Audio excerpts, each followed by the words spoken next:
Whoa, buddy. Put that thing back in its holster. We haven't gone anywhere. I don't understand. Check out the MichaelDukesShow.com for information on how to get access to the podcast. Welcome to the party, pal.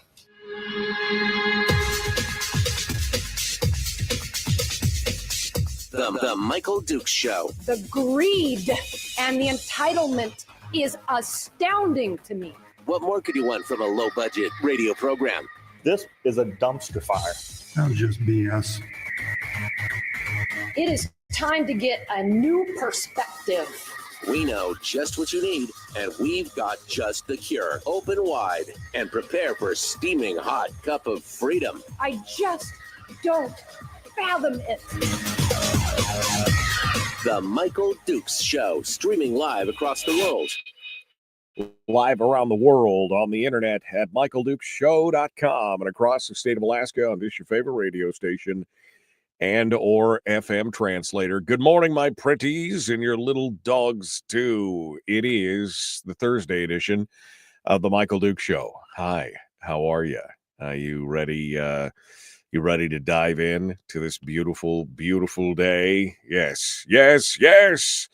Let's get to it. Let's get on with it. There is a ton of stories and things to talk about from around the state here today, and we are ready to dive in and get into it. We've got a bunch of headlines for hour one on the show this morning, and then in hour two, we're going to be joined by Representative Kevin McCabe, and we're going to be talking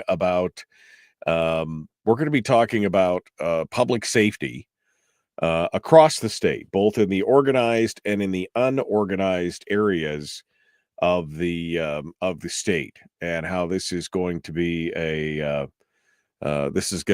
interesting thing. This is going to be coming up, I think, in the next session more and more. So Kevin's going to give us a bit of a preview of it and a tease and give us some of his thoughts on this. This was brought to my attention earlier this week, and I think it should make for an interesting conversation here in hour two this morning on the big radio broadcast. We also, of course, have got stories from around the state, including discussions with the ramifications of the state budget and the school funding. That's still in the wind. Still no word yet as to what the governor has done or is going to do. It's interesting. It's interesting to see it's interesting to pontificate where this is going to fall. Because we just don't know at this point where it's going and what's going to happen with it. But we'll keep you abreast of the situation here and give you some thoughts as some of these stories break out as we get ready to go on here. I hope you had a good day yesterday. Man, it's so beautiful. I was down here on the peninsula and not a cloud in the sky the entire day. Took a drive, had to go up to Soldotna yesterday, and wow, it's my first big, bright green, all blue sky day since we got down here, and it was it was amazing. It was amazing, absolutely amazing, and it looks like today is going to be a repeat of that as we sit here. So it's going to be a good time is going to be had by all. Let's just put it that way here. All right. Some of the news I got like 700 tabs open here in front of me. So many pieces of news from around the state. Some of it a little disjointed. We'll be jumping from story to story this morning. But there is some crazy stuff going on. I guess for those of you who have been following what's happening at the Anchorage Assembly, in regards to this this ID issue at the local restaurants and eating establishments and breweries, there's a piece of good news. There's a piece of good news. Anchorage has finally decided to repeal it's mandatory ID checks for alcohol at bars, breweries, and restaurants. And for those of you who missed our discussion on this last week, the apparently the pushback from the community was the main culprit. So don't tell me that you can't make a difference in your own community, because obviously you can. Now the assembly was still divided on it. There were 4 members who were still very much against the repeal of this, but it is it's I think it's a good thing. Initially, this had been modeled and touted as a way to prevent underage drinking, and to, of course, in the infinite wisdom that is government, you would think that the idea of underage drinking would be to probably scrutinize the ID of people who looked like they were underage, right? No. See, the answer here was to basically force everyone, regardless of whether they were a wrinkled up old grandpa or or a white bearded guy who is obviously over the age of 21, that everybody had to show ID, regardless of what was going on. Everybody had to show ID. And this caused some problems and consternation around the community. The operators of the restaurants and the breweries said that the mandate was hurting sales, and it was costing them more money. It was more worker training, more signage, that it led to a lot of confusion, especially, they said, from visitors and tourists who are from outside Anchorage, who had never had to deal with such strict restrictions before. What my favorite quote so far was from David McCarthy, who is one of the owners of 49th State Brewing. He said, "When you see a military veteran walk in with a hat that says USS something World War II, I'm pretty sure he's of drinking age." And there was actually, this wasn't just kind of like anecdotal. There were several stories, including one of the owner of Turnagain Brewery. She said they had to turn away 3 parties last week alone because they had come in to visit, but they didn't have their driver's license with them, or they didn't have their photo ID with them. And they were obviously, again, elderly tourists. And to me, again, and the whole point was they're trying to weed out people who were under the age of 21 who were coming in there to drink. Which I'll be honest with you, I've never understood that. If you wanted to just drink, why wouldn't you just go find a way to get some booze from a package store and drink at home? Because you could drink, a whole 6-pack for the cost of 2 beers at a brewery. I can't fathom it. But this is the whole, and they're all here to protect us from ourselves. That's the whole point. But this was the whole push, right? The whole push was to basically use a blanket cookie cutter type policy, offer basically no discretion to the people who are there, on the ground at the restaurant. That if, like he said, a veteran, a World War II veteran with a hat on, obviously, in his 80s, if he walked in the door and he didn't have it, he couldn't have a beer with his meal because he didn't have his ID.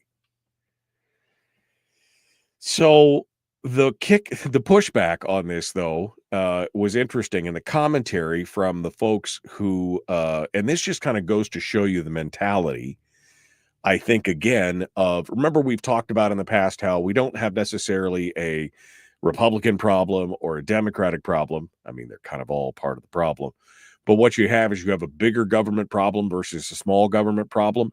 This is a prime example of that, because the people who had initially sponsored the ordinance and everything else Their whole point was that they needed to protect us from us. And then the commentary during the meeting when they actually repealed it was just astonishing.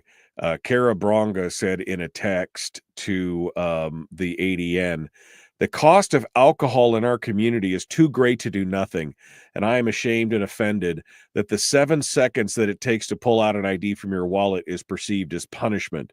The families of individuals who have been killed or sustained life-altering injuries are dealing with a lifetime of pain." And again, that is a ridiculous argument because you're basically saying we have to be penalized for the behavior of a few. We as is in the public at large. And instead of penalizing those people, specifically for their actions or for their choices, you're going to penalize everybody for it and then try and guilt us into it when somebody else has, caused a problem. I mean, but this was the most telling. This was the most telling. When she said she compared it to the municipality's plastic shopping bag ban and a smoking ban in enclosed places. Changes that drew heavy resistance, but are now as accepted as a fact of life in Anchorage. She said there's a learning curve. So essentially, if you could force it down our throats long enough, if you could force it down our throats and make it so heinous to try and resist against, that eventually we just give up. And that's her learning curve. Oh, no, thank you. No, thank you. Not interested in that. Anyway, they went through and again, everybody's talking about how, oh, well, we're here to try and stop underage drinking and checking. In fact, the 49th State Brewing Company, they said that they already had a rule about checking, pretty much checking everybody's ID, but that they had how did they put it? He said they can basically have a manager come in if somebody doesn't have their ID and they're very obviously over the age of 21. A manager can give the nod and it's okay. But it's again, it's just this idea that there is a group of folks out there, kind of this nanny state mentality of, we've got to save you from you. It's good to see. It's good to see that finally, and I guess this is again proof positive that you can make a difference because it was the community standing up that actually turned around a couple of members. Both Daniel Volland and Scott Myers had voted for the mandate last year, and they both voted against it. And in fact, they sponsored the repeal along with Yarrow Silvers, who had joined the assembly in April. And she said, look, Silvers already said, look, there's already laws in place to prevent drunken driving, already to prevent underage drinking, and there's already laws against serving drunken guests already. So why don't we enforce those laws that are already in place rather than putting an ineffective, very expensive, and very irritating, quite as are my words, a mandate in place? She said checking the ID of a senior citizen before you serve them alcohol is not going to prevent a minor from drinking. And of course, they can get around the red stripe law as well because all they have to do is show their passport, right? Or some other form of ID. Anyway, it's good news. I mean, to me, it's one of the few pieces of legislation that I've seen come out of the Anchorage Assembly that I go, bravo recently. So that is now passed and gone away, but you could still see the nanny staters they're clutching their pearls and they need to come back because they're going to tell you exactly how you need to live your life. That's what it's all about over there, which I just find so irritating. So good news for Anchorage.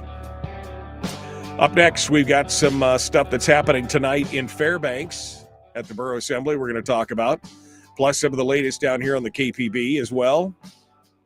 We'll return in just a moment. The Michael Duke Show, common sense, liberty-based, free-thinking radio. Back with more right after this.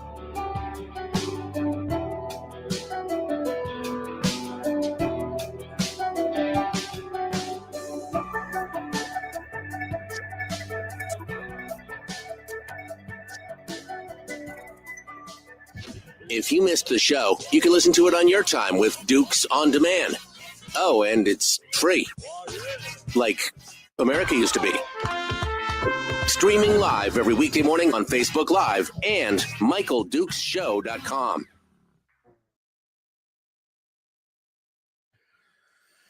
Okay. Good morning. Good morning. Good morning. It's great to stay up late until you try and get up in the morning. Good morning, my friends. How are you doing? How's it going? Brian said we didn't get carded last night. Yeah, it's all good. What britches? What the thing? Oh, Brian said he was looking for his Michael Duke Show mug and his pants and a purpose. And then Bill said, hey, pants are optional. I mean, look at Michael. Yes, you don't know it, but I am not wearing pants. So, I mean, what does it matter? Exactly. What's the question? He said, Brian said the wait staff at the Spenard Roadhouse stopped asking everyone yesterday. In related news, holy cow, but that part of Los Anchorage has gone further down. Yeah, it's looking a little brutal every time I get in Anchorage, But Charlie says, but ID isn't needed to vote. Well, it is in this state. You're supposed to show an ID when you vote. But I see your point.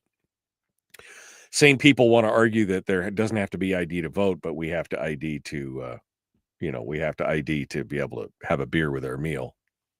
Yeah. It's crazy. All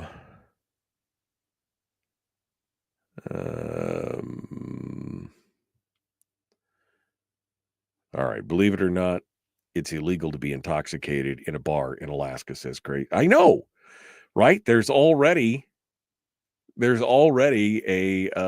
laws on the books for this stuff.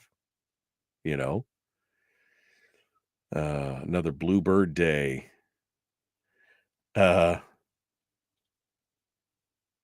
Chris says, I'd rather show my ID every time than some dirtbag red striper go home and beat his wife and molest his kids. Wow. Those are the only two options, Chris? I mean, again, you'd rather kowtow to, the mandate of the state than bad, do you really think that that's going to stop some bad person from going home to do bad things? Do you think the red striper is going to show up with his red stripe ID? Or is he going to show up with his passport or whatever? It's just one of those things.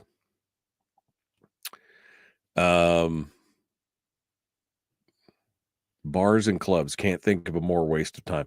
I mean, you go to breweries and restaurants and things like that. Yeah, I mean, but like I said, I can't imagine somebody who's intent on going out and, like I said, I never understood the whole going out to the bar to drink. Because, I mean, let's see, I could pay $12 for a whole whatever 6-pack or whatever it is, or I could pay $6, $8 a beer for a craft. I mean, if I'm going to go enjoy it, I might as well be at home, and then I don't have to try and get back to home when I'm done. I could just do it at the home to begin with. Never understood that. I guess it's a social thing, but I guess I'm antisocial on that regard. But makes no sense to me. Makes no sense to me. All right. Wow, we're all ready to go. Where's my next? I'm looking for here it is. Okay. Next set of stories for today. The things going on at the Fairbanks Assembly tonight and what's happening in the Kenai Peninsula Borough with their budgeting and everything else. We might get roundabout back to the we might get back roundabout to the Anchorage Assembly again, because they those guys, you know. I enjoy my Cabernet with a person who allows me to hang around to cook and clean, said Harold. Exactly. Exactly. I'd much rather hang out with people that I like rather than people that I don't even know. That's what it is. Better ambiance at home. Yeah.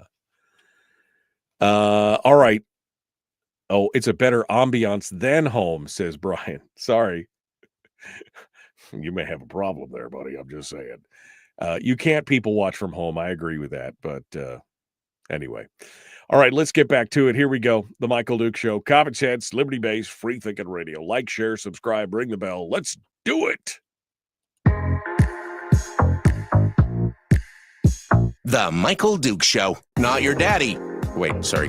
Not your daddy? Ooh, not your daddy's talk radio. Whew. I was scared for a second. Thought we were going down. Here's Michael Dukes and the show. Okay.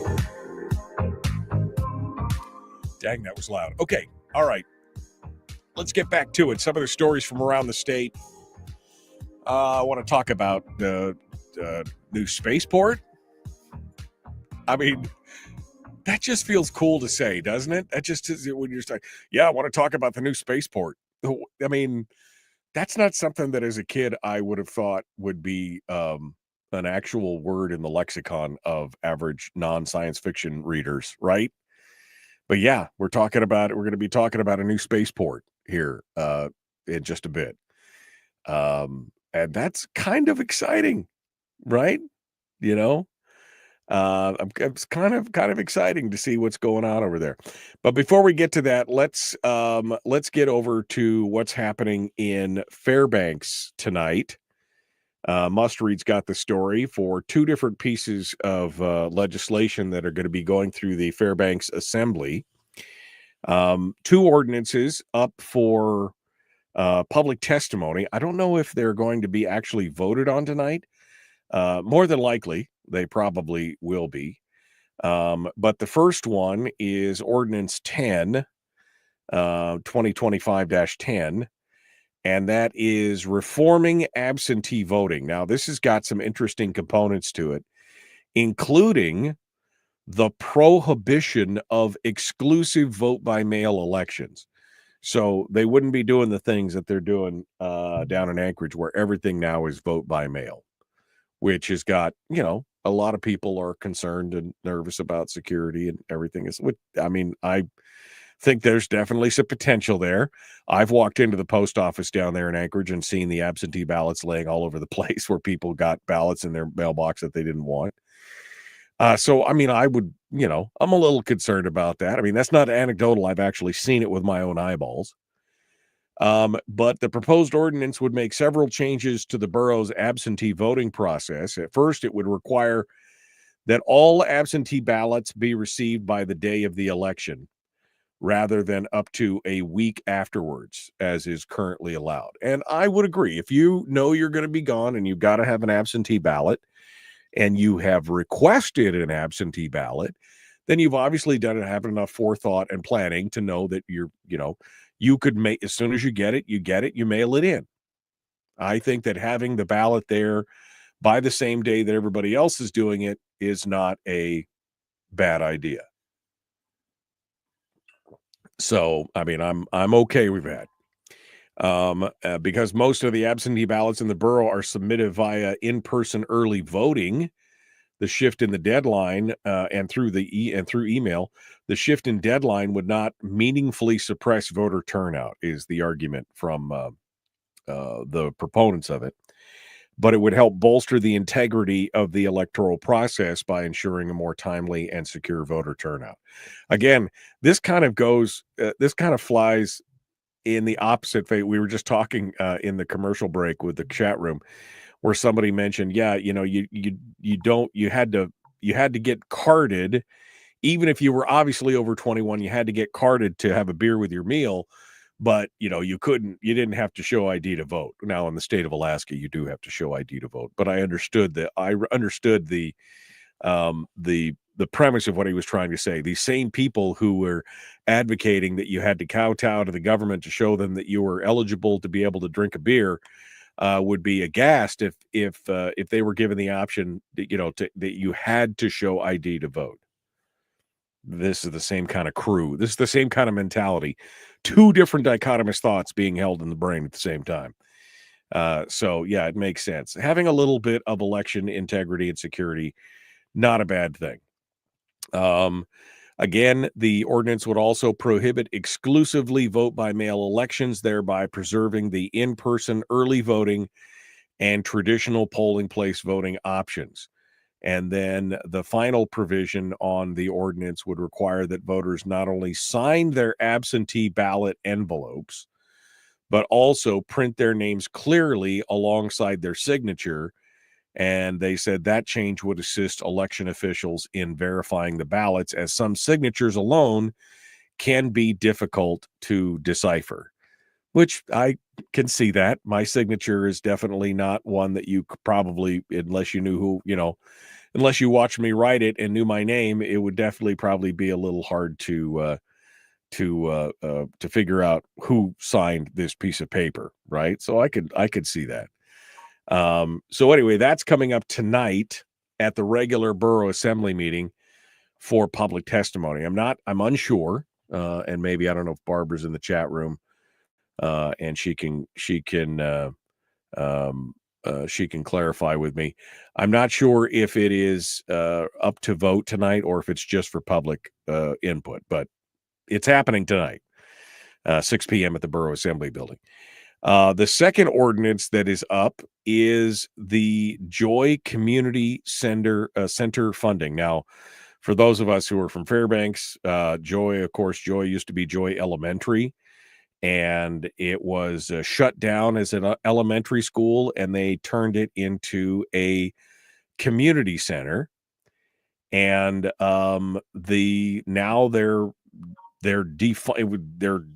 got defunded during the recent borough budget cycle.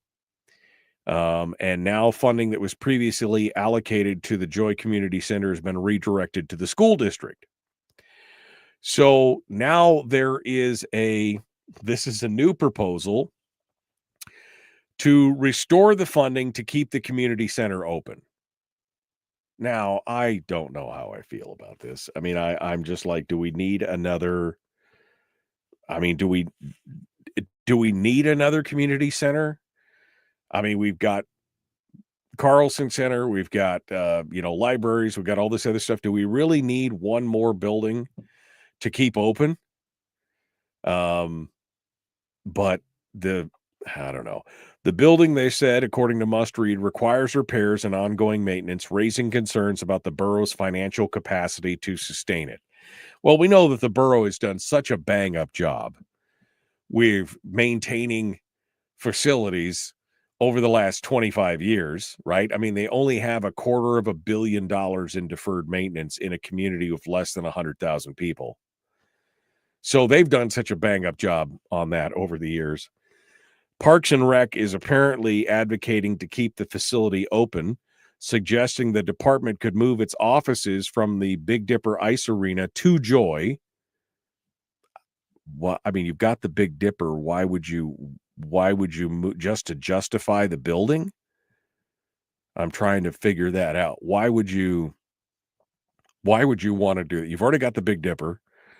Why would you move to Joy other than to, I guess, justify the reason for keeping the building as a community center?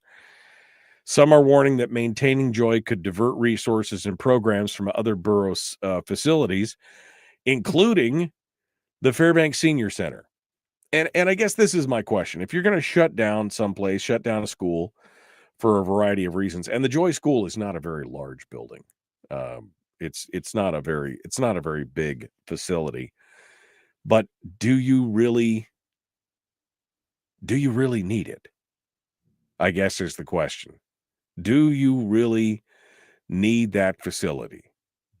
Or should it just be put up on the auction block? I mean, I guess that could be an option. You could sell it. Somebody could make a church out of it, or somebody could, They could make their own community center. You've got the big Wedgwood Resort there that's right across the parking lot.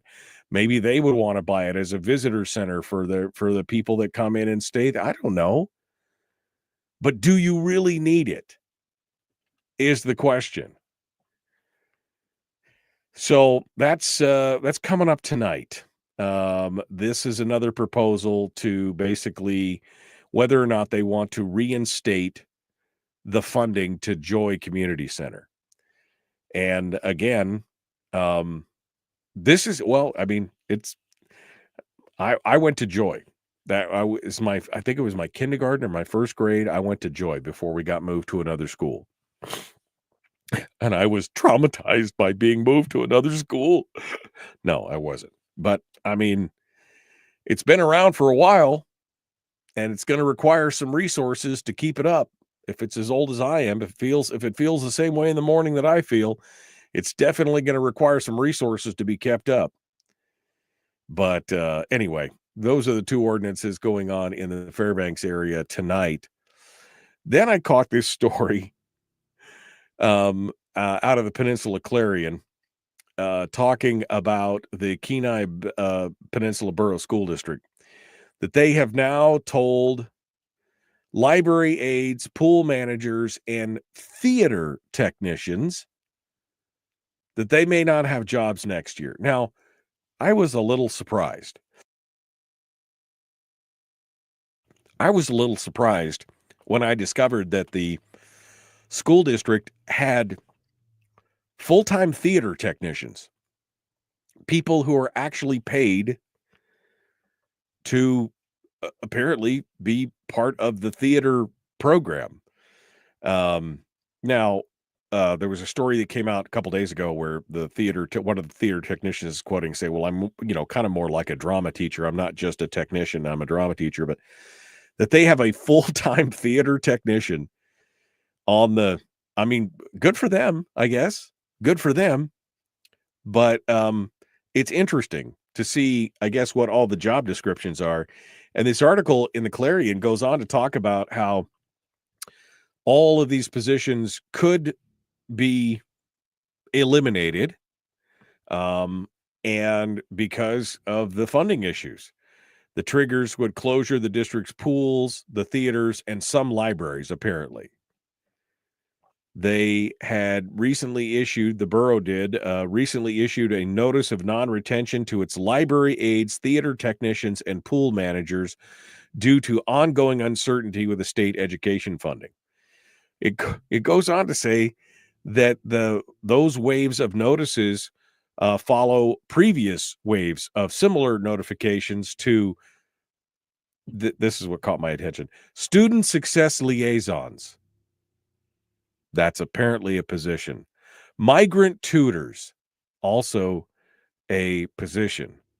Special education paraprofessionals. Okay, I got that. And supply buyers, among others. Migrant tutors, student success liaison, and supply buyers. These are actual positions inside the school. I mean, how much of a bureaucracy have we built into this thing that you've got migrant tutors, supply buyers, and student success liaisons? Unless, is that just a fancy word for guidance counselor? I don't know what it is. But everybody's worried because the Kenai Peninsula Borough is funding roughly $5 million less than what the district is actually asking for, about $57 million. And that's $5 million less than what the budget request, than what the school district requested.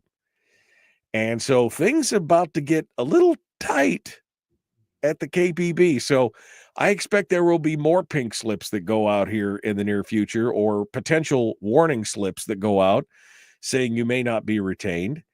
But one of the interesting things that they're doing, of course, is, like they said, that they're shutting down the pools and shutting down some of the other things. But isn't that what they always do? Don't they always cut some of the things that are going to hurt people the most? Right? That catch people's attention to get them all riled up so that they go out and demand more money from the state. The problem is, of course, is that the state doesn't have any more money. They're kind of broke and out of money as well. So we'll see. And of course, we're all waiting to see what the governor is going to do. He's got 7 days because it's the 19th, right? The 19th, I think, is his deadline. 7 days to decide what the budget's going to look like. He may veto some or all of that proposed increase. So we'll see where that goes from here. All right, we are coming up on the break, and we are ready to. We'll be coming back here in just a moment. I want to get to the spaceport. I want to talk about the spaceport. That's just such a cool thing. And the Bitcoin farm. Yeah, I know, right? Some cool stuff going on. All right, we're going to be back. The Michael Duke Show, common sense, liberty-based, free thinking radio. Back with more after this.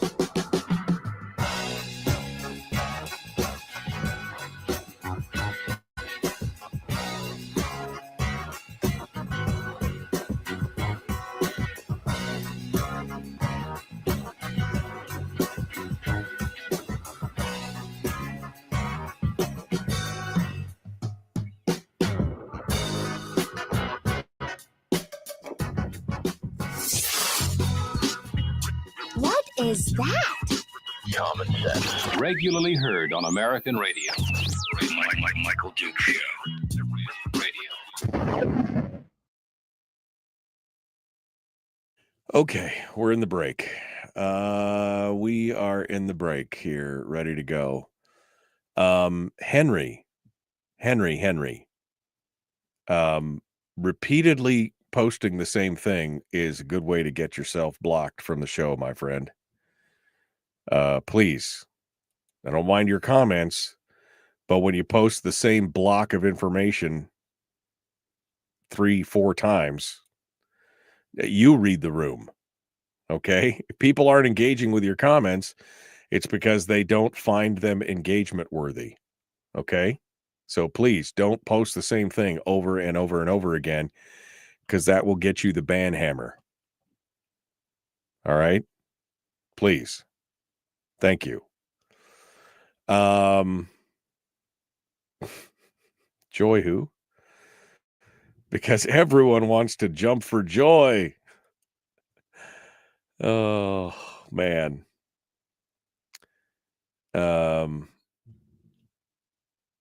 Let's see here. Fairbanks is moving up in the world. We got our very own No Kings anti-ICE protest planning on walking around in front of Pioneer Park on the 13th. I guess there, I mean, there was all of, a dozen people at the ICE protest here in the Anchorage area. From the pictures and the videos that I saw, there's like 15 people there protesting at the corrections facility there where they were detaining them. I don't know. I just don't understand. I don't understand people's mindset in that. Of course, I also don't understand the mindset of people who want to burn their own community down over it is. It is up for a vote tonight. Those two ordinances are up for a vote tonight. Okay. The only decent beer, boy, Harold's got fighting words this morning. The only decent beer is St. Pauli Girl Dark. Okay. All right. I mean, those are fighting words, Harold. Those are fighting words. Let's see. Going through here. And another building to not maintain. Yeah, that's exactly it. It wasn't may not. It is. It's do not. It wasn't may not. It's do not. My coworker's wife was not fired as a library assistant. They may not have a job, or they do not have a job. Is that what it was? Because the way that it was written in the article is that they may not be retained. Not that they are not being retained, but that they may not. be retained. Oh, this is a perfect comment. David says, with the advent of social media, do you have to teach drama? It's already everywhere in today's society. I mean, that's true. We do have some of the most dramatic children of today. Oh, man. The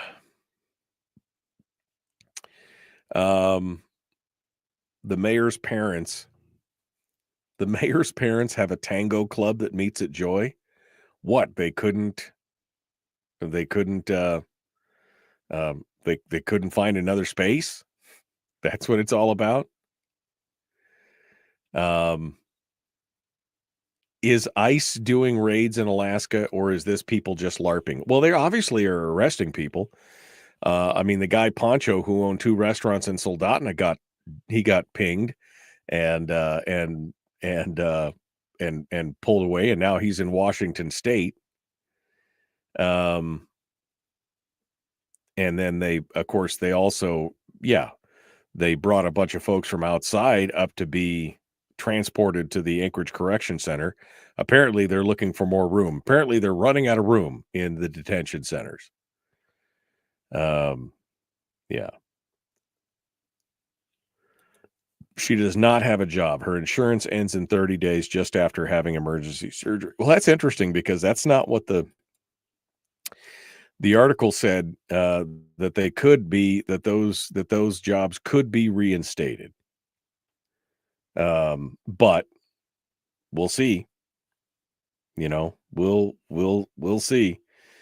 And it's a tragedy for anybody that loses their job, but it also is it's a bit of a wake up call for, hey, we got to do what we got to do. Yeah, no one is well, they did arrest some folks in Anchorage because that happened about 6 or 7 weeks ago. There were some arrests in Anchorage, but you're right. Those people that they're protesting are people that were brought up from outside. They were transported to Alaska because they've run out of room in their other detention centers. That's the big deal. All right. We are ready to go. Let's get to it right now.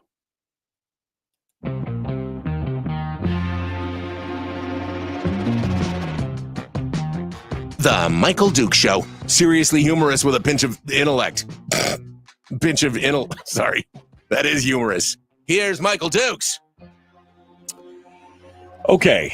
Kevin McCabe's going to be joining us here in just a bit. We're going to talk about public safety in the organized and in the unorganized areas. There's some things that are going to be coming up in the next session that I'm sure we're going to get into. We could talk a little bit about the big protests that are planned for around the state, around the country on Saturday, but I don't really care. I mean, all these people standing outside of the detention facility here at the Anchorage Correctional Complex, there's like 15 people who've been protesting the last, 2 or 3 days. And there's going to be, and what they tried to hijack the Palmer Colony Days thing, and they got the beat down from the community, and then they tucked their tail and got out of there. But yeah, there's going to be protests across the country on Saturday for No Kings, the whatever their anti-fascism thing. But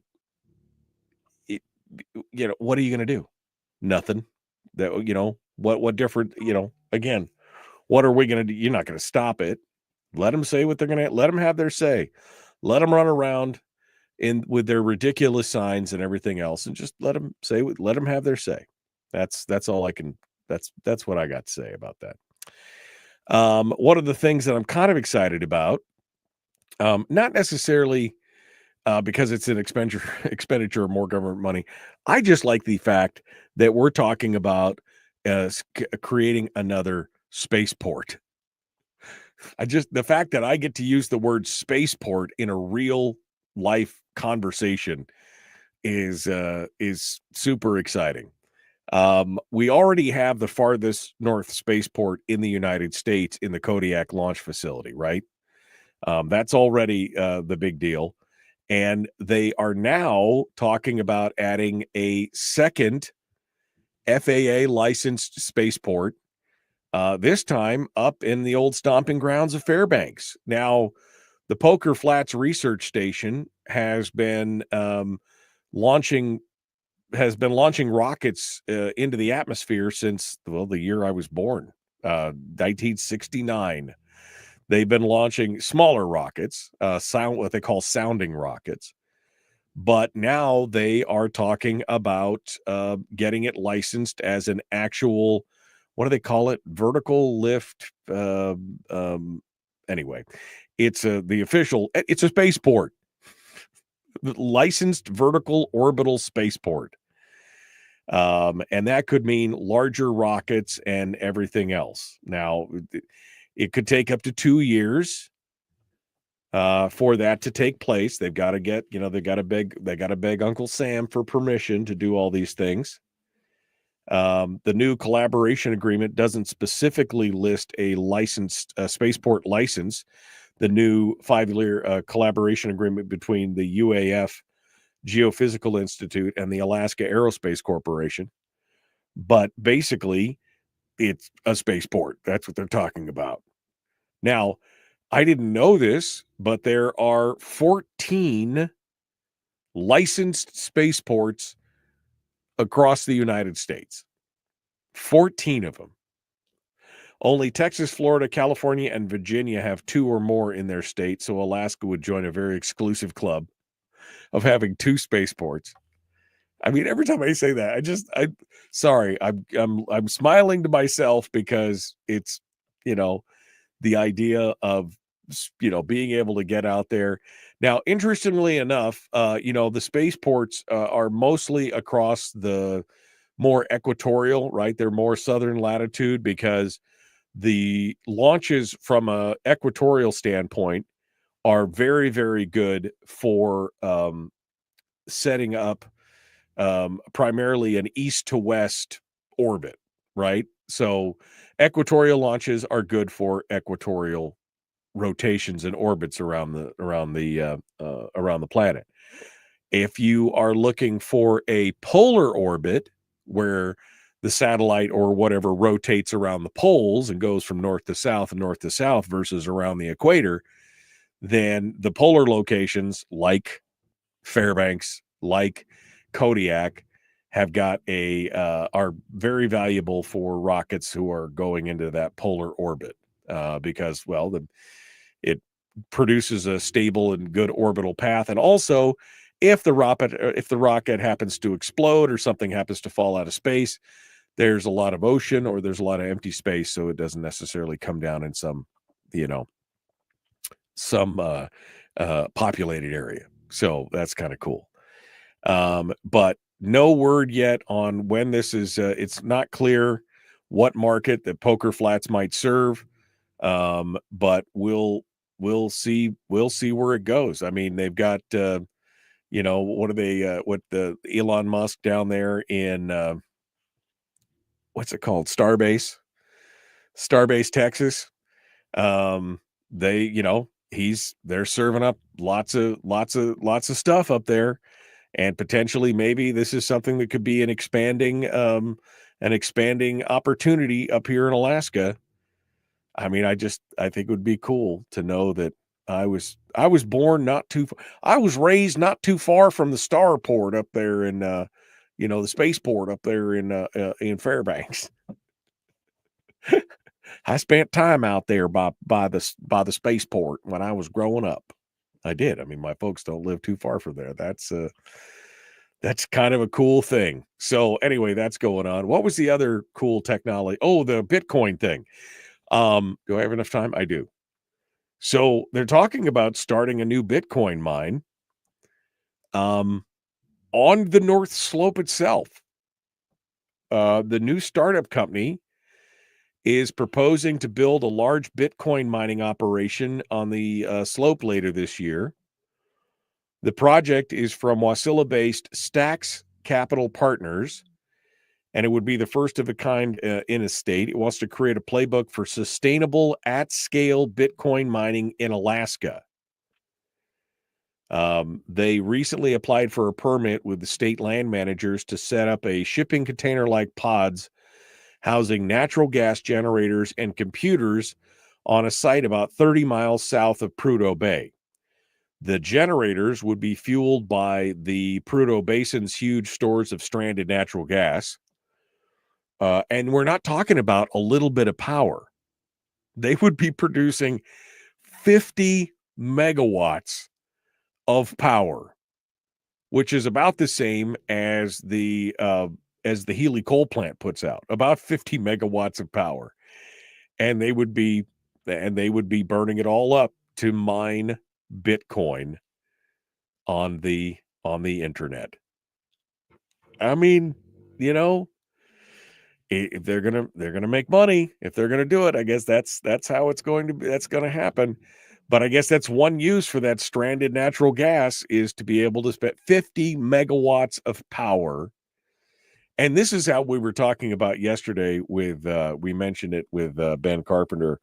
I can't remember if it was on the air, off the air, but how AI and other technologies like Bitcoin mining and other things are going to be a huge driver in creating new sources of energy, because we're going to have these energy intensive things that we need to do, whether it's AI or Bitcoin mining or something like that. And this might be the first kind of step in that direction. If we had a big AI farm or a big Bitcoin farm coming in down here, that might be driving some of the newer things that we need to do to create cheap and affordable energy, because that's what this is all about, folks. You want to stick around here, you need a cheap, affordable energy. And let's just face it, the wind and solar is not doing it for us. We're going to need hydro. We're going to need nuclear. We're going to need coal. We're going to need tidal, geothermal, something that's constant and consistent to be able to provide 50,000 megawatts, 50,000. Oh, man. All right. Those are my stories for today. Kevin McCabe's coming up next. The Michael Duke Show. Common sense, liberty-based, free thinking radio.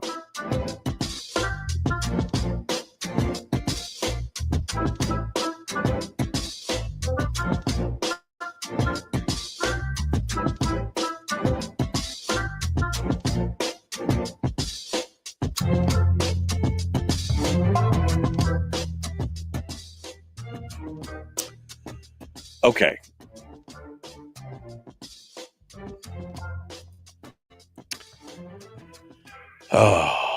Mining Bitcoin.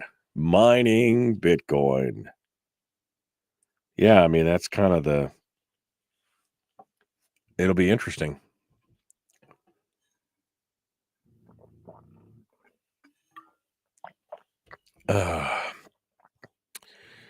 I'm going backwards here. See what else you guys have been talking about. That would be the same 15 people that protest any and everything, said Ron. I mean, maybe. I mean, that's the thing. I mean, I don't know if they're all paid protesters. Somebody said that, they were paid protesters. But I mean, it's obvious that they don't have a job if they're out there 3 or 4 days a week on a weekday.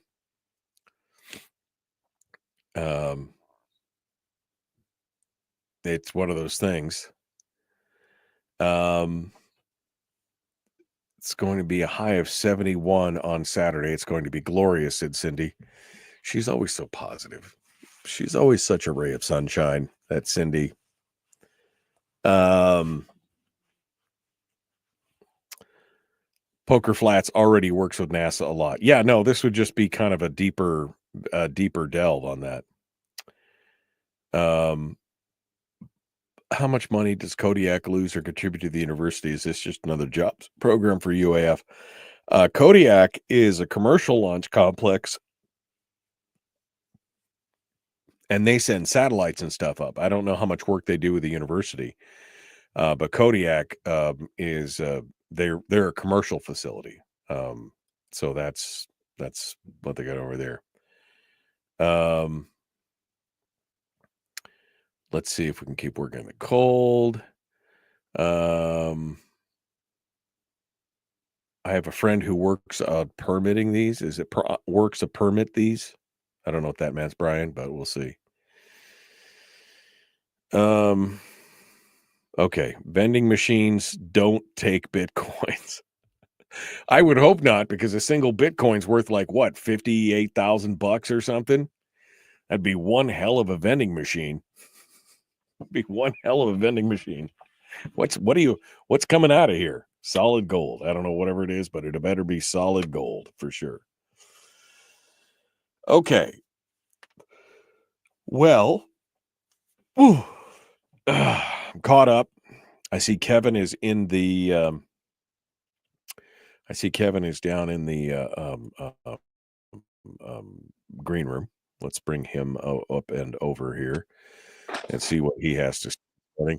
Hello there, sir. How are you doing? Good morning, Michael. How are you? You know, I'm not doing too bad. It's almost Friday. I guess I was just going to say it's not Monday and it's almost Friday. That must mean it's the best day of the week, or nearly the best day of the week. Close to the best day of the week. Yeah. How's things going for you? Yeah, we're doing all right. I spent a bunch of time on the dozer yesterday and bought a bunch of dirt. So dozer therapy is always good.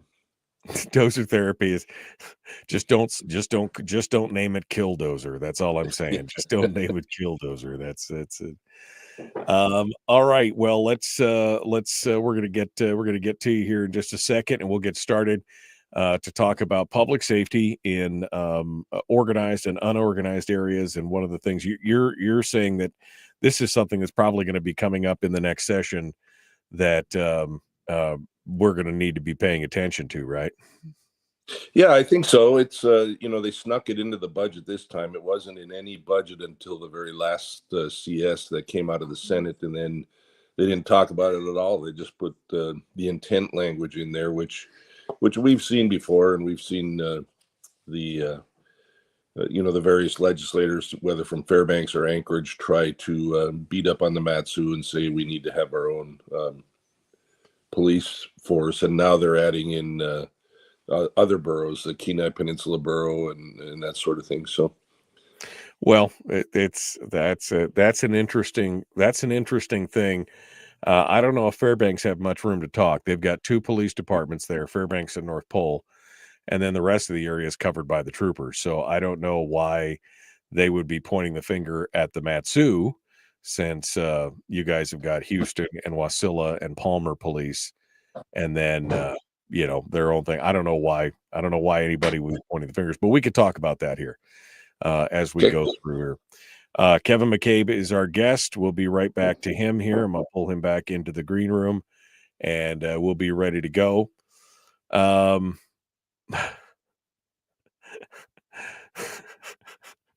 Brian, I'm just going to put that up there and let Kevin read that, and then he can respond to that later on. He could. It's the dozer therapy. Okay, that's just creepy right there. Just this is creepy. Bitcoin is $107,000 this morning. Okay, I'm way behind on the Bitcoin. I mean, that 0.235% of a Bitcoin that I own is now worth $500.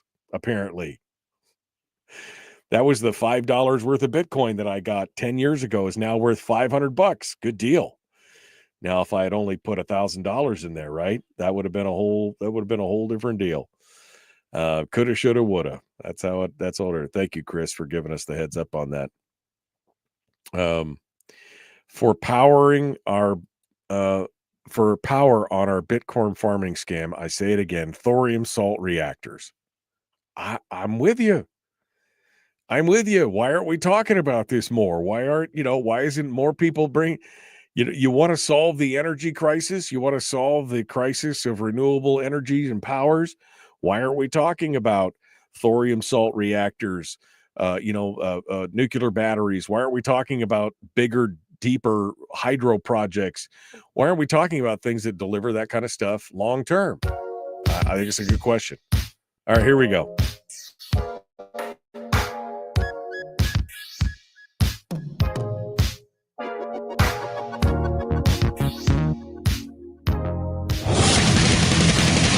Whoa, buddy. Put that thing back in its holster. We haven't gone anywhere. I don't understand. Check out the MichaelDukesShow.com for information on how to get access to the podcast. Welcome to the party, pal.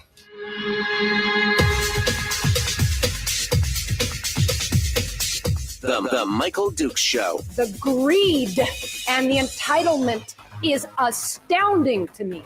What more could you want from a low-budget radio program? This is a dumpster fire. That was just BS. It is time to get a new perspective.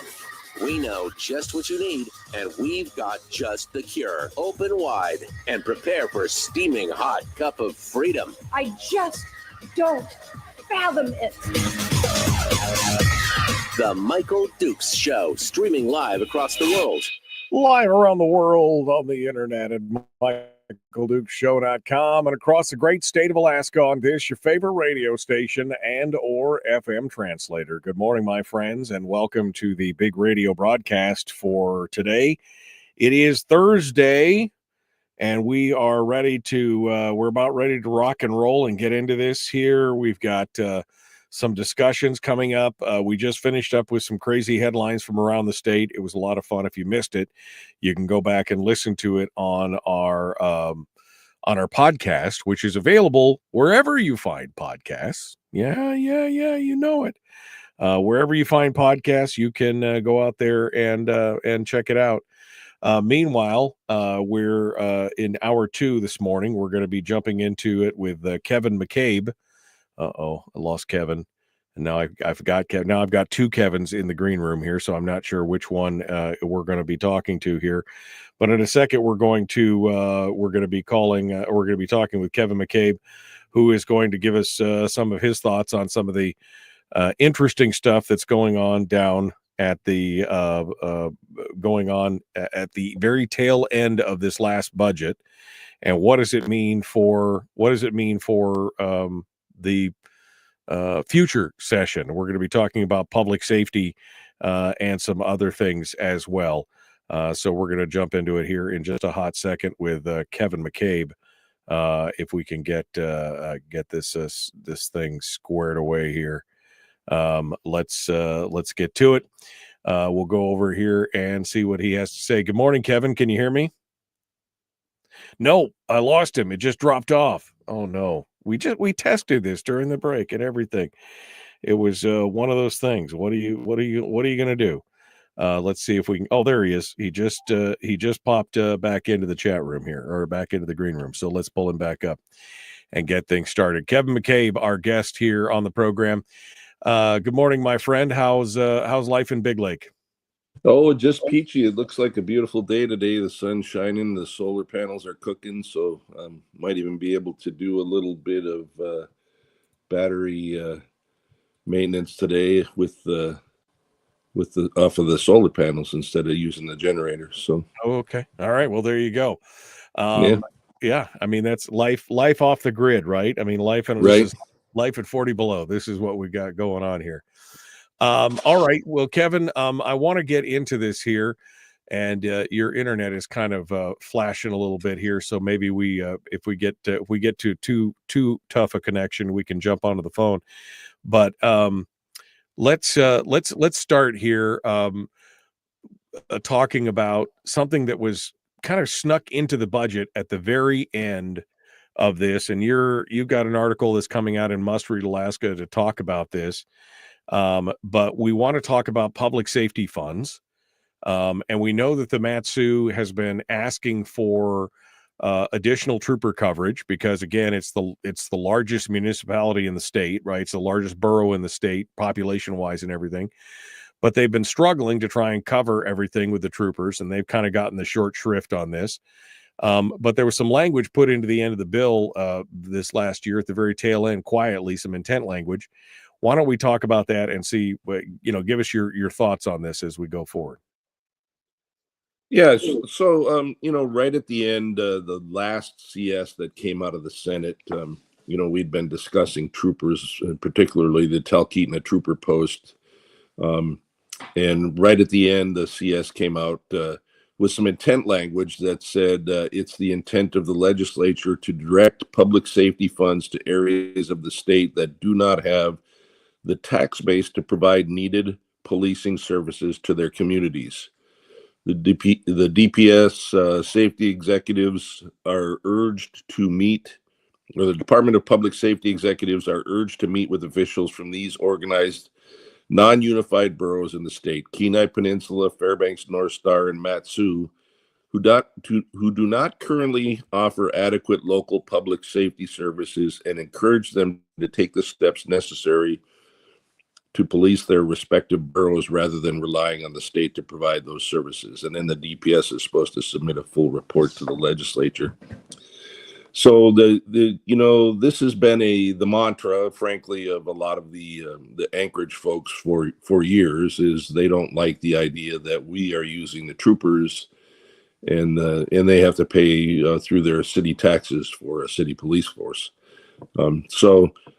Been a lot of discussion over the years. I remember my first year down there, Representative Laban, who was in the other caucus, he was in the majority.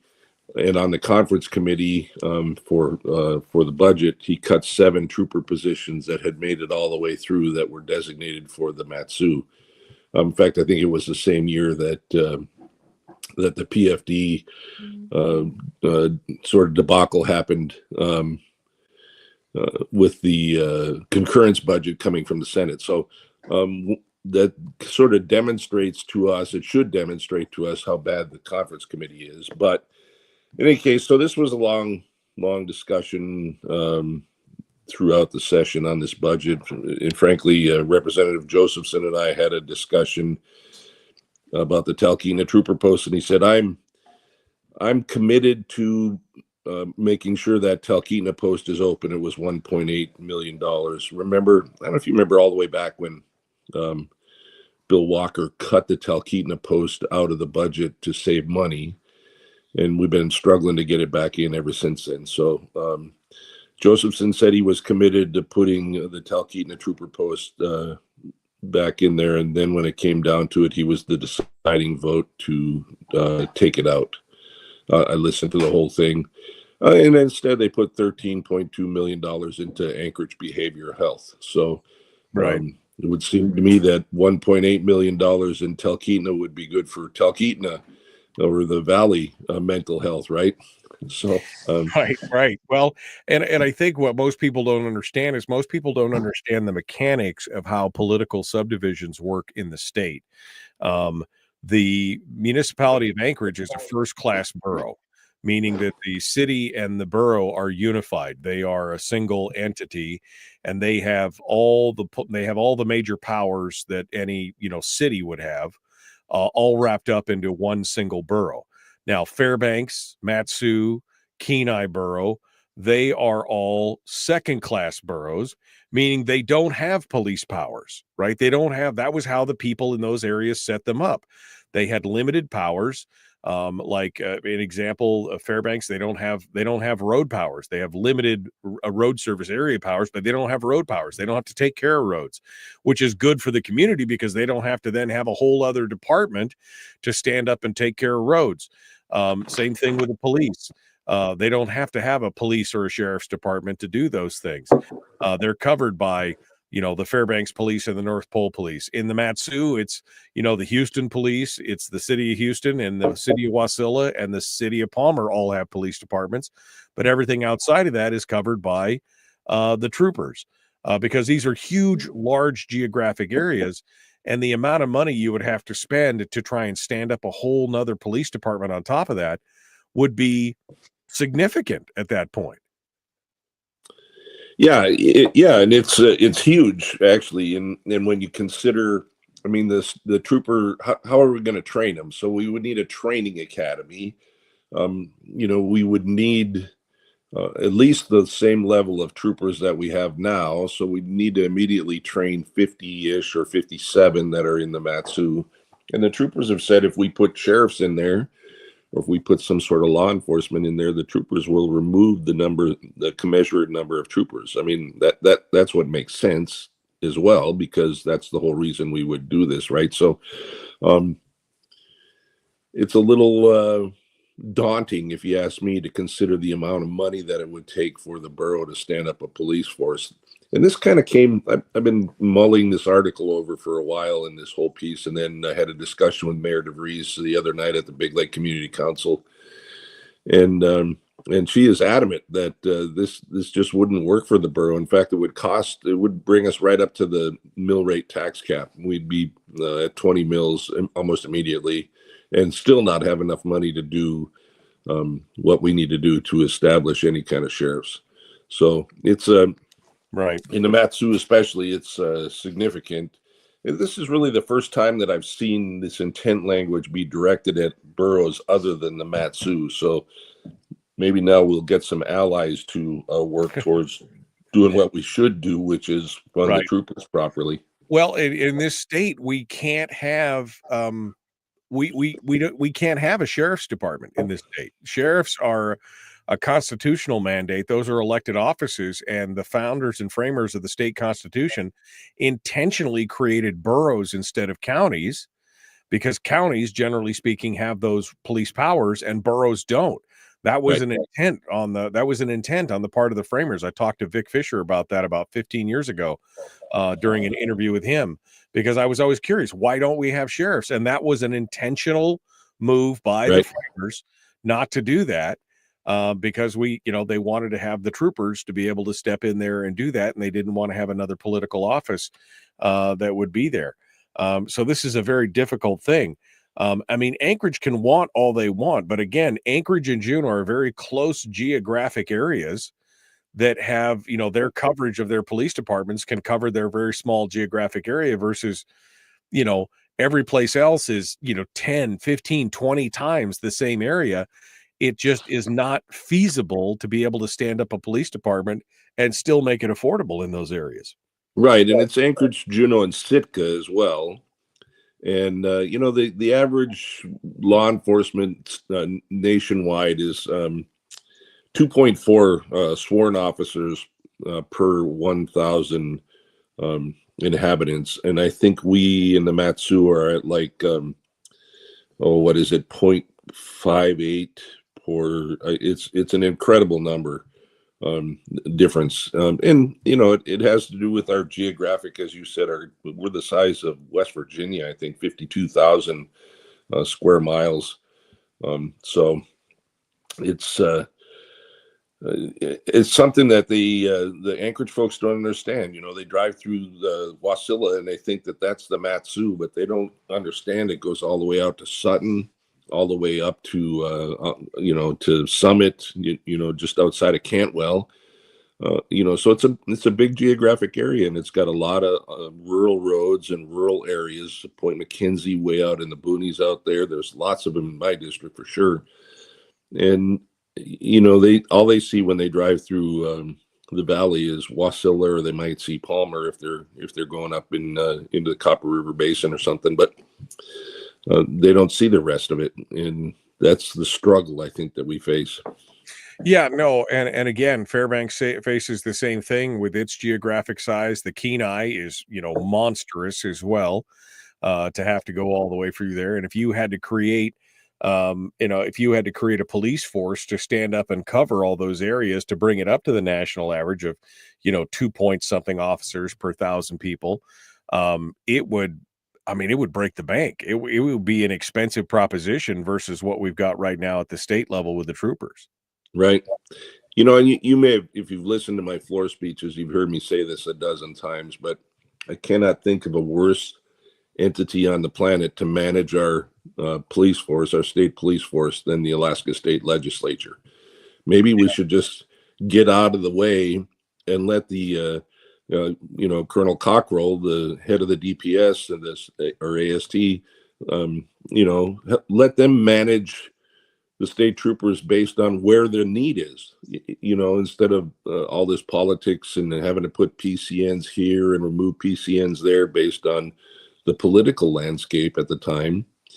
Why don't we just put them where they're needed for crime? So if crime increases in the valley, let's put troopers in the valley. If crime increases in Anchorage or on the Kenai, let's put troopers there.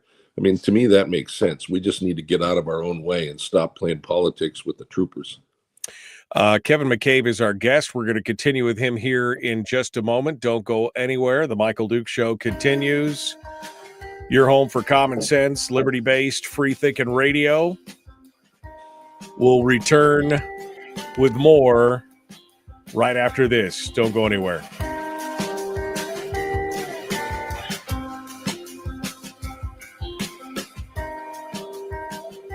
If you missed the show, you can listen to it on your time with Dukes on Demand. Oh, and it's free. Like America used to be. Streaming live every weekday morning on Facebook Live and MichaelDukesShow.com. Okay, Kevin McCabe is our guest. Kevin's a little choppy. Kevin, let me try and give you a ring on the telephone here to see if we can get it, because I'm losing about every fifth or sixth word. I lose you there for a second here. So let me see if I can get your phone. You get your earpiece on there. Okay. Whoops, it just hung up on me. We'll try it again.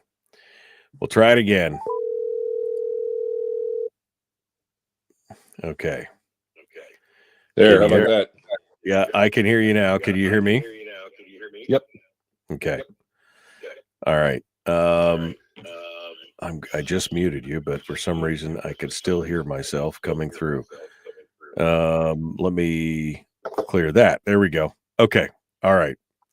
So Kevin is still with us here, and we're going to continue on. Let me get the guest headshot up here and everything else. So you were just saying you talk to us for a second about your solar setup there, Kevin, because I had forgotten that you were kind of off the grid on that kind of thing. Is that, how stable is that for you out there? Are you getting good? You running on batteries and generator and solar? What's the full deal? Yeah, so we have batteries in the house as well as the shop, and we have 10 solar panels on the house and 6 that run the shop. And I don't think we've charged, we have to charge in the wintertime, obviously, because the solar panels don't work that great, but we haven't really charged, I think, since the first week in February. Mm-hmm. And a lot kind of depends on the weather pattern. If there's clouds out over the Chugach range, it will, it will cut down on the solar. But if we can get 3 or 4 hours of sun in the wintertime, we can usually go 8 to 10 days without charging, and then we have to do a hard 12-hour charge with the generator. So it works pretty well. You have to, when you're in these kind of days where you're getting a semi-charge or topping up charge every day from the sun, right, you have to do an equalized charge, which was what I was talking about. Normally you would do that on the generator because that provides the highest amperage, but with a sunshine day like today, you can do it on the solar panels. And we've been talking about state power and trying to balance things out, and people are saying how that solar is the solution to every problem kind of thing, and we're all wondering if that's really the case, because it seems like it seems like the problem is that it doesn't have that power that's consistent and persistent in keeping that power on. You know what I mean?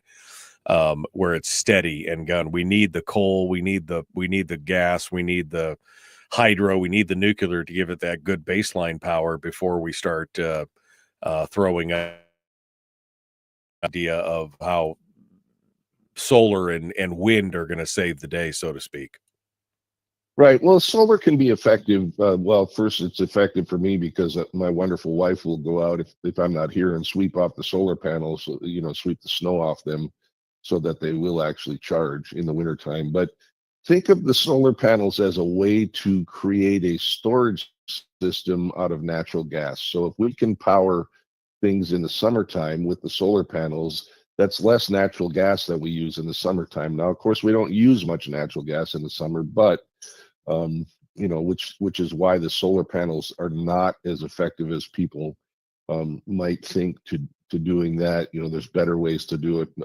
Hydroelectric power, pump up, power down kind of thing. You could pump into a reservoir with solar panels and then use hydro in the winter to power a turbine as it drains the reservoir. There's all kinds of things like that you can do. Right. Exactly. All right. We'll continue on here. We're going to jump in. It just was a thought that I've been thinking of because we've been talking about that a lot here on the program lately. And I'd love to get further into that discussion here down the road with people who are actually doing it. Let's continue. Kevin McCabe is our guest, The Michael Duke Show, common sense, liberty-based, free-thinking radio.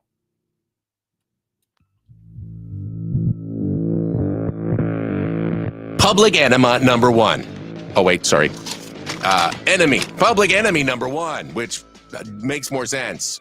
On the other hand, he's a little bit of a pain in the Michael Duke Show. All right, we're back now. Kevin McCabe is our guest. We're talking with him about the potential for a potential for the state legislature to force communities, the major boroughs, all the second-class boroughs, meaning like Fairbanks, the Mat-Su, and the Kenai Peninsula Borough, into basically creating their own police force. Do you think, Kevin, that these folks are kind of positioning themselves to to eliminate the trooper posts in all these positions? Is that what they really want to see? Good question. I mean, it seems like they want to put the trooper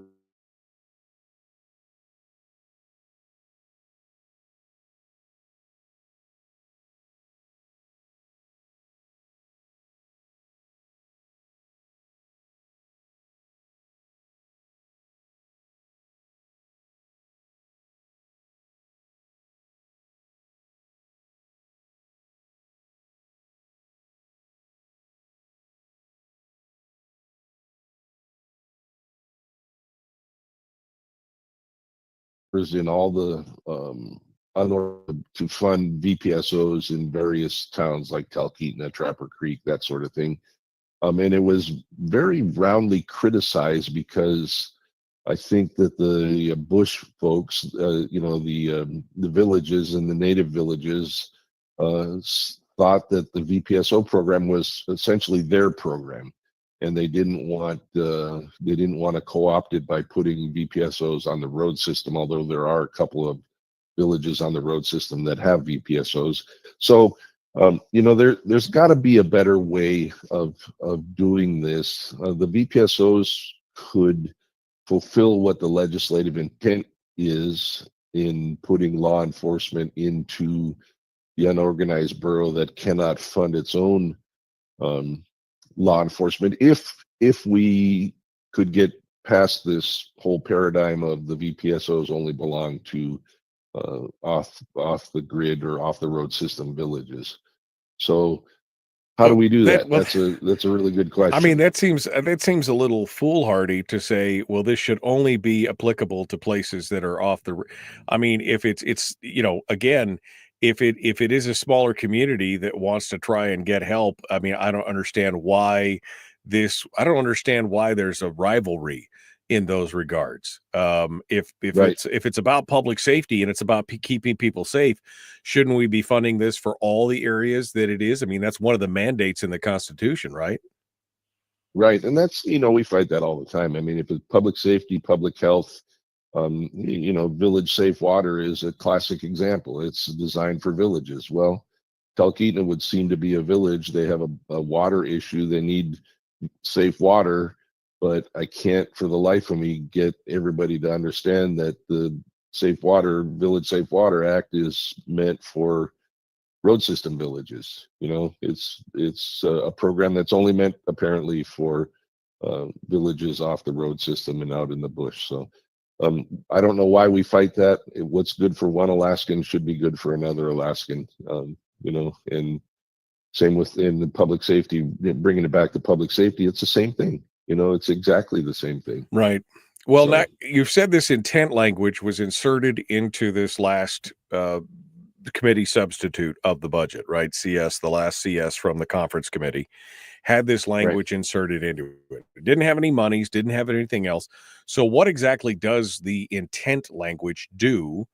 What kind of guide rails does it create? What kind of rules does it, what does it do to have this intent language in the bill, which basically the intent language again says we want the communities of Fairbanks, Matsu, and Kenai to basically fund their own police departments? I mean, is that, am I paraphrasing it right? And what does it do that they put this language in? What does that mean?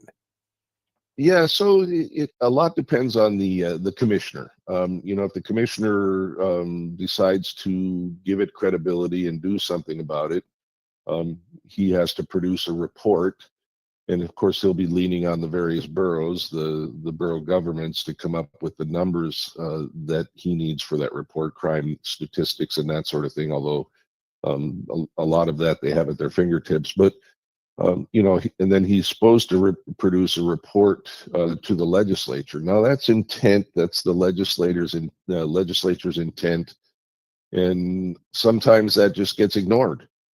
Many times intent language has been ignored. You've heard me say that before. It's really kind of meaningless, except for it signals the way that the legislature under the current majorities is moving. To me, is what it does, and it says, "Hey, we're going to give this a bigger focus than just cutting a few trooper positions or eating a trooper post out of the budget. We're going to start focusing on this and focusing on forcing the boroughs that have a tax base to provide their own law enforcement." But that's not something So- that they can do right. I mean, they can't mandate at the state level that a borough, because that would require these borough changes. If you had to change a borough from a second class borough to a first class borough, meaning that they would basically become a unified city unit, you would have to, it would basically subsume the city of Fairbanks and the city of North Pole in Fairbanks, in the Fairbanks North Star borough. Down there, it would subsume in Matsu. It would subsume the Wasilla, Palmer, Houston. On the Kenai, it would be Kenai, Soldotna, Homer. I mean, they would all, and Seward, they would all be subsumed into one entity, right? At that point, and then the people would have to vote on it, because the people would have to vote the borough to receive those special powers or to change the scope of the borough at that point. Am I right? Right, or a constitutional change to give us the sheriffs, which is what a number of people have advocated for, having elected sheriffs. I'm not so sure that I'm in agreement with that. I'd have to think about that a lot. But there's a number of ways we could do it. We could do it legislatively, but again, the people would have to say yes. I think the Matsu did a report in 2005 called the Policing Matsu Borough Policing and Crime Report, and they said that they couldn't get a majority of people in the Matsu to agree to the tax increase that it would cost. I mean, bringing us right up to the mill rate cap to fund the same amount of police powers or law enforcement officers that the troopers have in the valley doesn't seem like it would benefit the Matsu at all. No, and again, this would require some major changes, both either from a borough level, where the voters would have to vote themselves, would have to vote as a second class borough. They'd have to vote that the second class borough had policing powers, or they'd have to convert to a first class borough, which again creates deeper headaches. I'm with you on the sheriff's thing. I am not sure I'm not sure how I feel about that.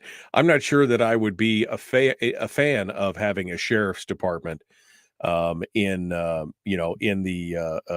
Alaska the way that it sits right now. I don't know if we need one more elected office this time with law enforcement over our communities at that point. So I too would have to give it a lot of thought before I would think about this. But the bottom line is that these folks are looking for anything that they can do to scab money out of public safety to go towards other programs. And again, public safety is one of the mandates of the Constitution. So I don't know how they can sidestep this. Right. Yeah, and we the whole Talkeetna Trooper post was a big focus of mine in the last days of the budget talks.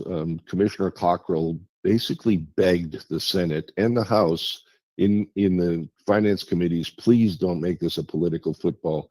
The number of fentanyl deaths since 2013 has tripled, and it's all going up the Parks Highway. It's all going from Anchorage all the way up to Fairbanks on the Parks Highway, and there is a spot between essentially Willow and Cantwell that the trooper coverage is really, really slim. I mean, Frank Tomaszewski mentioned on the floor that he got an accident way up there between Cantwell and Trapper Creek somewhere, and it took 40 minutes for the ambulance to get there, and the troopers never did show up.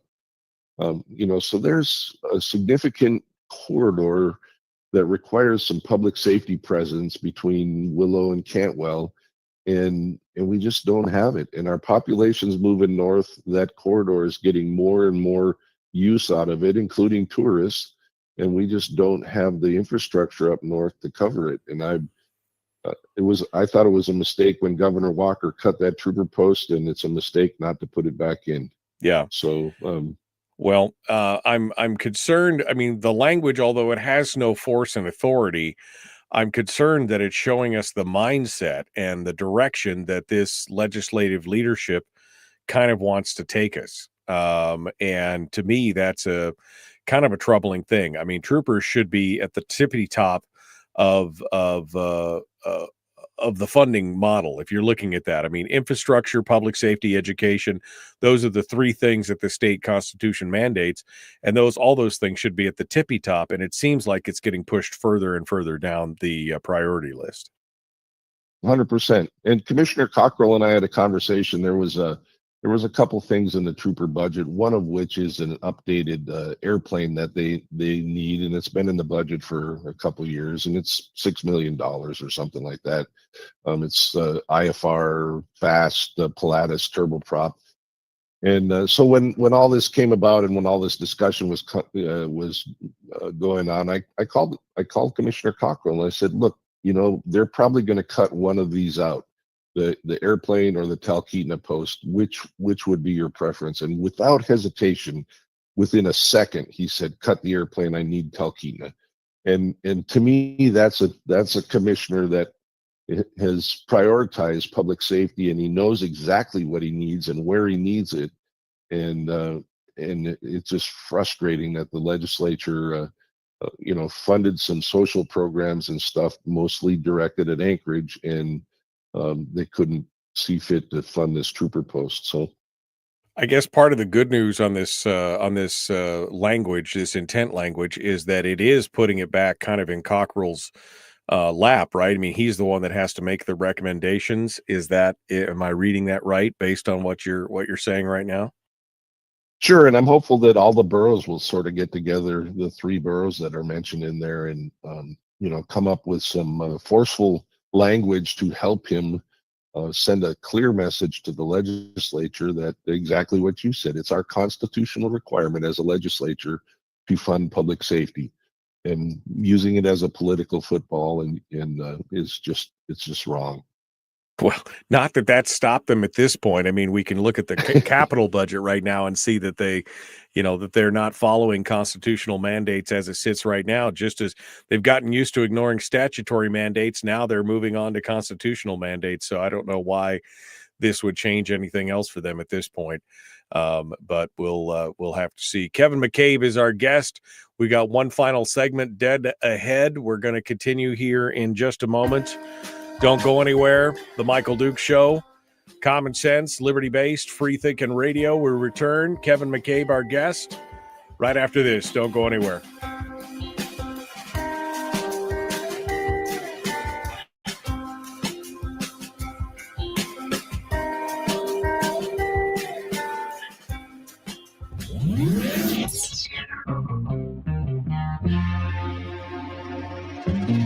Listened to by more staffers in Juneau than any other show, because their bosses told them to.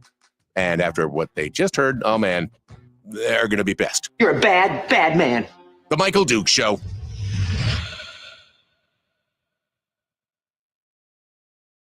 I guess what blows my mind, Kevin, is that, the Mat-Su is the fastest growing community in the state.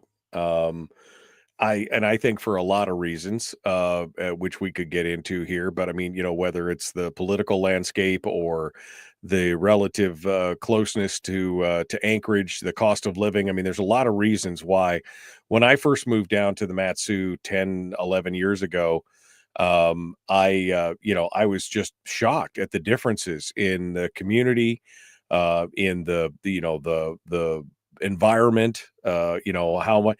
I was like, wow. And I've watched it grow over 10 years. I watched it still continue to be the biggest community in the state. And I was like, this is pretty amazing how well they've done. In fact, they outsized Fairbanks. While I was when I moved down there, they had just taken over as the number 2 largest community outside of Anchorage. And it's just going to get bigger, and to continue to ignore those folks and ignore that kind of movement, I think it's irresponsible by the legislature to do it. And again, abrogating kind of their responsibility to do what they're supposed to do according to the Constitution. Right. I agree. And it shouldn't be about silos. It shouldn't be about competition. It shouldn't be about, well, we don't like the Mat-Su because they're growing and they're conservative and they're doing things right, such as doing away with, business licenses in the borough and those sorts of things, and finding ways to do business as a government, smaller, cheaper, better. Anchorage doesn't like that, and Anchorage reps kind of reflect that. I won't say all of them, but several of them reflect that. And we need to, and of course now they're including Fairbanks and Kenai as well. So maybe the three of us need to get together and demand our rightful place in the state, I guess. I don't know. Well, I would hope so. I mean, maybe this is going to take what I've been talking about. I mean, I just mentioned the capital budget, but maybe it's going to take somebody actually going to a court of law and say, look, here's your mandate. Your mandate's in the Constitution and you're not fulfilling it. Maybe that's what it's going to take to, get these people off the dime and stop, because what it appears to me to be is that they have all these pet programs that they want to fund. And this pesky public safety money is cutting into their nice to have projects instead of the must haves. They're using the must have money to fund these nice to have projects. And somewhere along the line, somebody's got to smack somebody and say, hey, we've got a mandate. We've got to pay for these things first, and everything else is second. And it just seems like we're going in the opposite direction. Yeah, 100%. And it's I don't know how you get past that. I don't know how you convince some of the more progressive, more Democrat legislators in Anchorage that maybe some of the social programs that they want to focus on need to be second behind actually having the law enforcement, the troopers and the police force to stop the crime and to stop the things that are happening, even in Anchorage. Maybe they see the social programs as a way to fix the ills that are happening in the big city, and maybe we need to get back to what Rudy Giuliani said and fix the broken glass theory, where people are throwing rocks through windows. Right. Start arresting them, right? Right. Start at the bottom and figure out a way to go forward. I don't think we need stormtroopers by any means, but we certainly do need a more robust police force where they're not going from call to call to call, and not having the ability to patrol and to talk to the community the troopers out here in the valley are just swamped. They're just driving between calls as fast as they can, and it's just, I don't know, it's not working. Well, and again, if they want to try and force Fairbanks and Kenai and Matsu into becoming first-class boroughs, we can already see what that's done in Anchorage and Juneau. I mean, the cost of living in those communities, they're not doing a great job in their own policing on top of that. And there's a bunch of other ills that are attached to that. Is that what we want as communities? I mean, I don't want that here in the Kenai. I know you don't want that in the Matsu. I know folks in the Fairbanks are not interested in being part of that kind of big city scheme. And of course, the complexity, like I said, of where you would basically be you'd have to subsume all these different community governments that are already in place. It's a hot brown mess. Let's just put it that way. All right. Well, I'm going to let Kevin have his head here in the next segment, and we can continue to talk about this or anything else he wants to talk about. Please like and share the show, folks. Like and follow the show page. Do all that stuff. Subscribe and ring the bell on YouTube. Follow us on Rumble. You know the drill. Here we go. The Michael Duke Show. Common sense, liberty-based, free-thinking radio. Let's do this thing. Here we go. Two. The Michael Duke Show. Not your daddy. Wait, sorry. Not your daddy? Ooh, not your daddy's talk radio. Whew. I was scared for a second. Thought we were going down. Here's Michael Dukes and the show. Okay, we're continuing here. Kevin McCabe is our guest. I want to get his final thoughts on this public safety issue because we were just talking about it. I mean, if they're pushing us to be more like Anchorage, to be more like Juneau, we know that those communities have become, in many ways, unaffordable for a lot of folks, and they're still not solving the problems of public safety and everything else. I mean, Anchorage is a hot mess. It's the somebody said Juneau is the ice most icely. No, I think Anchorage is the ice most icely. I've never seen a more wretched hive of scum and villainy than what's going on in Anchorage. And do we really need that in the Matsu or in Fairbanks or in the Kenai? So anyway, your final thoughts on this, Kevin, and what we need to be watching out for. Yeah, well, as I said, when folks come from Anchorage, going to Fairbanks or whatever, they go through Wasilla and they think that that's the valley.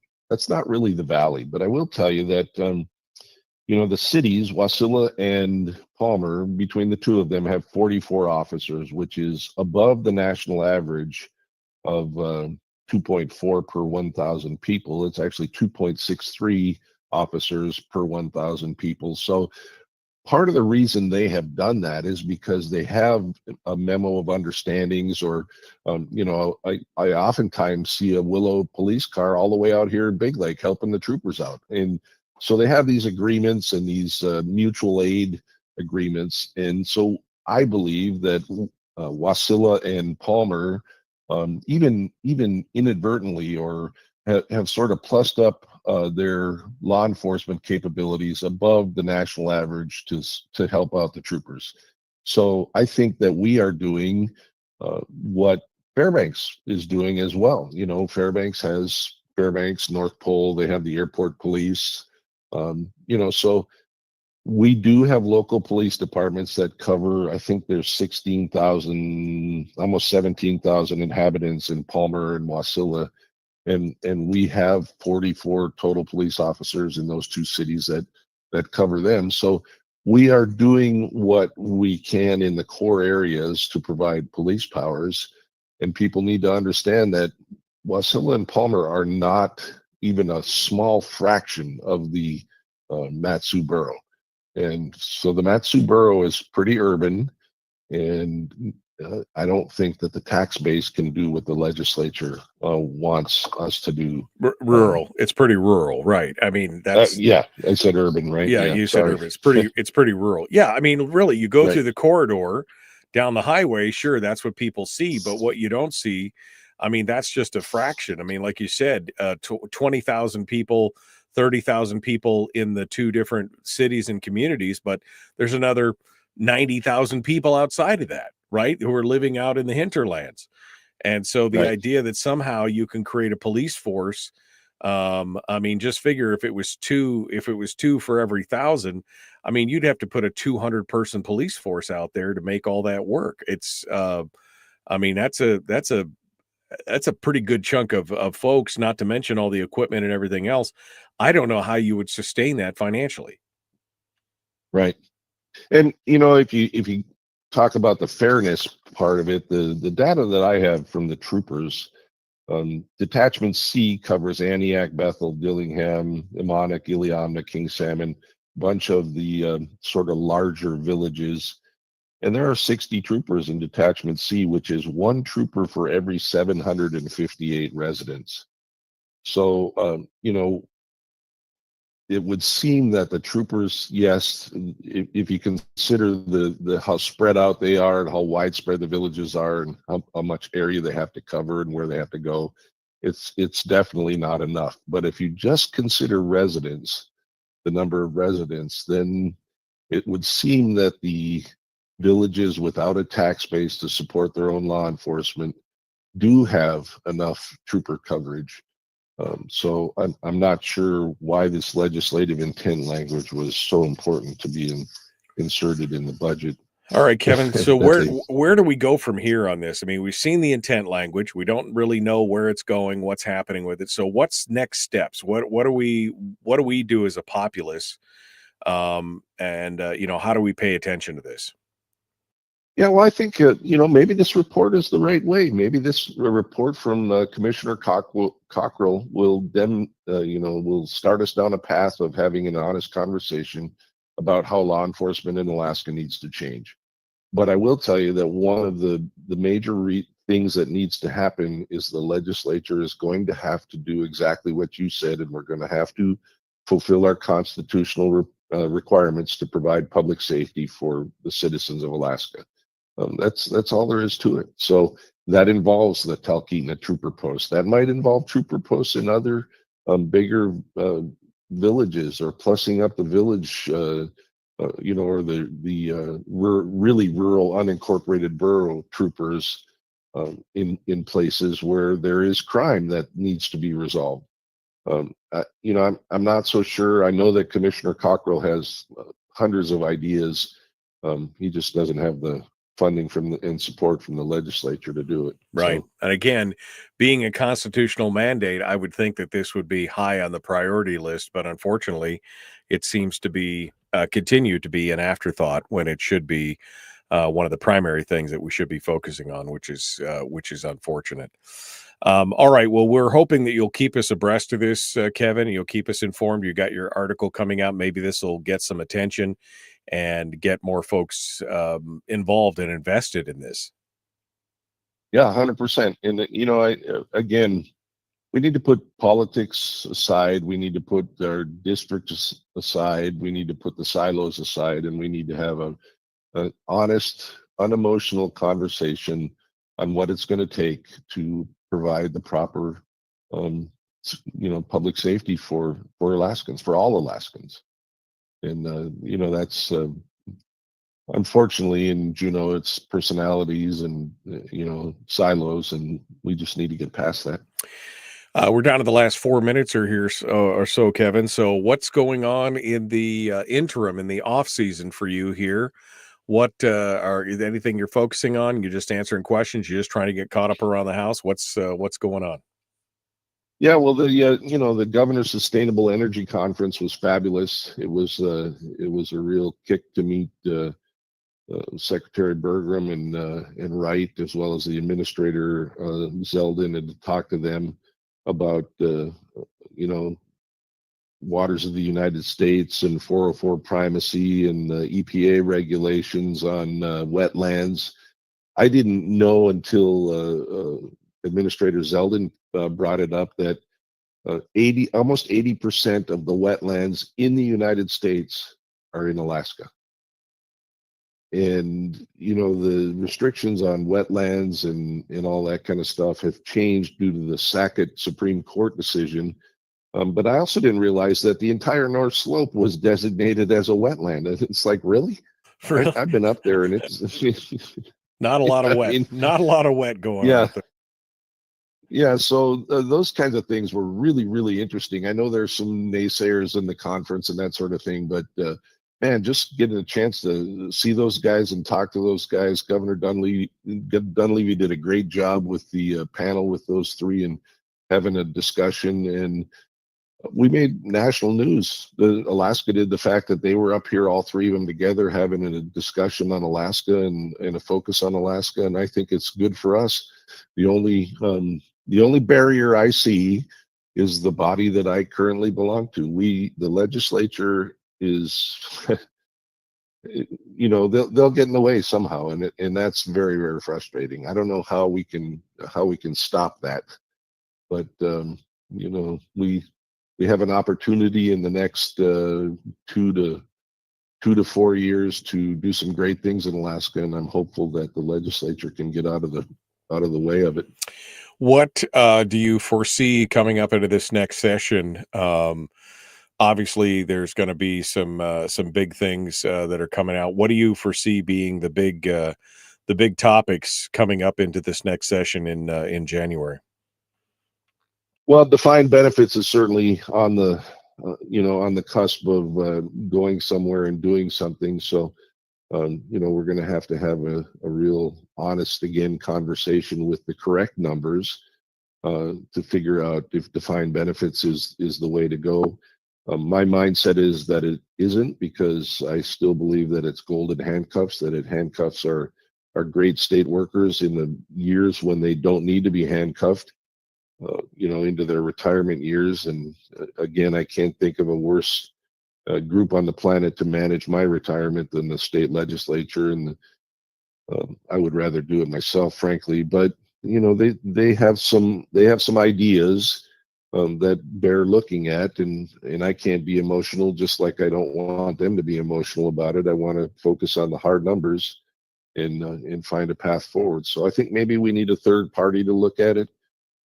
We've had people that are invested in it as one way or the other look at it, and I'm just not so sure they're the right folks. So it'd be great to have a disinterested party kind of look at it and say, what does this make financial sense for the retiree and for the state? You know, I'm with you on that. I think we need to have a hard look at that, and maybe we need to up our defined contribution or something else. But I'm not sure that their answer of defined benefits is going to work out for us, especially with no solid numbers, and that's what we're looking at right now. All right, Kevin McCabe, our guest, the Michael Duke Show. Tomorrow's Firearms Friday. Yehuda Remmer, the Pew Pew Jew, joins us, as well as Chris Chang. It's going to be a big show tomorrow. We'll see you then. Any final thoughts, Kevin, before I let you go here today? Anything else on this? Any more railroad news or anything, or what? Yeah, well, there's some railroad news. I got a meeting here in a couple hours with the railroad and the port commissioner and or the port director here in the Matsu. So that's always on the burner, and I think that federally they are very interested in the railroad. So it's going to be interesting to see. There's I think it's called Arctic Edge. There's some sort of military exercise coming up, and they're going to have apparently an encampment up there on the bluff above the Alaska Railroad as part of the exercise, and they're going to use above the Port McKenzie, where the Alaska Railroad would kind of have its turnaround. Right. So that'll be really interesting in August to see how they like it and see if we can do, if Port McKenzie can do what the military thinks we can do and what they need us to do. So that's all sort of moving in the right direction, I believe. So we'll see. It's always interesting. I just want to state for the record, however, that Dozer did not get his name because he's built like a bulldozer. He got his name because he couldn't stay awake in class in the Air Force, so they call him Dozer. That's why they call him. That's why they call him Dozer. Not because he's bullheaded and goes through anything. It's because he just sleeps all the time. All right, dozes off all the time. All right. Well, we'll let him respond to that down the road. Kevin McCabe, thank you so much for coming on board, my friend. We appreciate you joining us today. All right, sounds good, Michael. Thanks a lot. I appreciate the opportunity. Well, I appreciate you bringing this up because I think this is an important issue. So thank you. Oh, and by the way, belated happy birthday. So, well, thanks. I appreciate that. All right. Thank you so much. Kevin McCabe, our guest. All right, folks, that's it for me today. Tomorrow is another one. Again, Firearms Friday with Yehuda Remmer, the Pew Pew Jew, is going to be joining us, as well as Chris Chang, Top Shot champion, season 4 of the show Top Shot, will be with us. And we'll be ready to go. That's all coming up tomorrow, right here on the Michael Duke Show. Common sense, liberty-based, free-thinking radio. Don't forget to like and share. Like and follow. Don't forget to support us on Patreon. If you want to help be part of the show there, you can do that as well. Patreon.com/Michael Duke Show. Thanks so much. We appreciate you being part of it today. We will see you guys tomorrow. Be kind, love one another, and live well.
We've shed our terrestrial radio skin, and now we are slimy lizard internet people.